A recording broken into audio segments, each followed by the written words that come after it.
The operation status of the CNC lathe directly affects production efficiency and product quality. Routine maintenance can ensure that the machine tool is always in the best working condition to extend its service life. At the same time, it can also reduce the incidence of failure and minimize maintenance costs. So what is the routine maintenance? 1. Cleaning.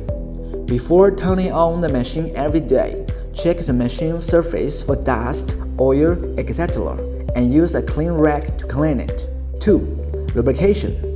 Regularly add lubrication oil to the machine tool guideway to ensure the smoothness of the machine's moving parts. Generally, this is done once a week. 3. Check the coolant system. Regularly check whether the coolant is sufficient and clean and whether the coolant pump usually works. 4. Check the hydraulic system. Check the hydraulic oil level to ensure it is within the normal range. It is recommended to check it once every 6 months.